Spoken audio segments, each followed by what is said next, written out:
And the amount of times I use it to soundtrack my life doing incredibly menial things. Like I'm going to the shop and that music is on and I'm like, okay, I'm on a quest.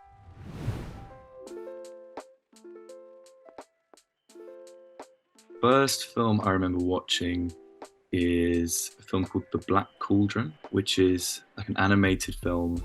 And I remember just watching it over and over and over again with my brothers. There's a little like creature that has an apple. At one point the creature eats the apple, and that's kind of the pinnacle moment of the story. I had Billy Elliot on a video, and I remember watching that, and I didn't grow up in a mining town, but I do remember this kid like running to school, and he was super stressed, and he's kind of tap dancing and punching the walls. And I remember at school going into like the toilet cubicle and sort of banging on the walls and like stamping my feet like I was him. But that's probably the first time that I thought, there's someone who, you know, when you're young, everyone feels kind of young. He's probably a few years older than me. And I went, yeah, that's the kind of path I want to follow. That said, I can't dance still. There's the scene in Cinema Paradiso where Toto's sat waiting for this girl for like 100 days. It's the 100th day.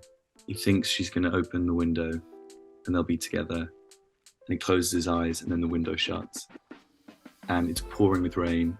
And he turns down this road and it's New Year, so everyone's throwing like stuff out the windows, which is smashing in the streets. And then the fireworks go off in the background. And he just walks away down this road and it's perfect. But I was in a show called Pistol, and so much of that was awesome because it was in COVID, but there were gigs all the time. So you weren't allowed to see more than like half a person in real world. And then you go to a gig and there'd be like 300 people in a room. And I remember being up on this balcony and all of these extras dressed in like 70s garb were lined up down a road in New Cross. And they had to look really sweaty because they'd been at a gig. So someone was just walking up and down with like essentially a fire hose, just spraying like 300 supporting artists. And we were sat on the balcony looking down like, hello, like, have a nice day. My go-to would genuinely be Four Lions because, I mean, A, it's just so funny still.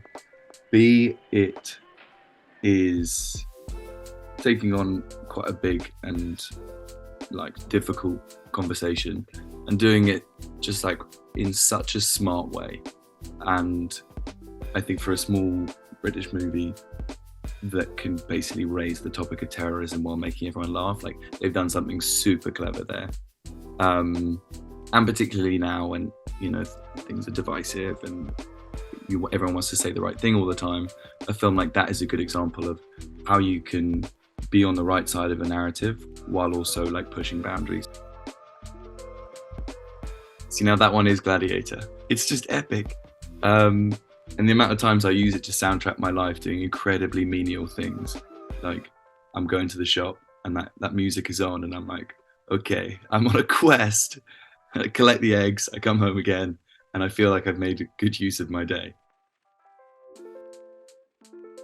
Like all of the parental figures in Mamma Mia. So you kind of get like 3 mums and 3 dads, and you'd probably be living somewhere like by the sea.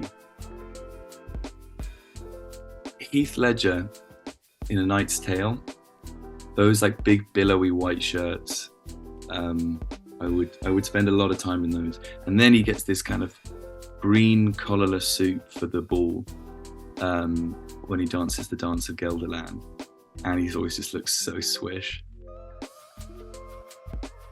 Apocalypse Now. Everyone talks about Apocalypse Now, and I always go, yeah, I've seen it's on TV and it gets to the advert break and I stop watching. So I maybe have seen the whole thing at some point, but never in one go.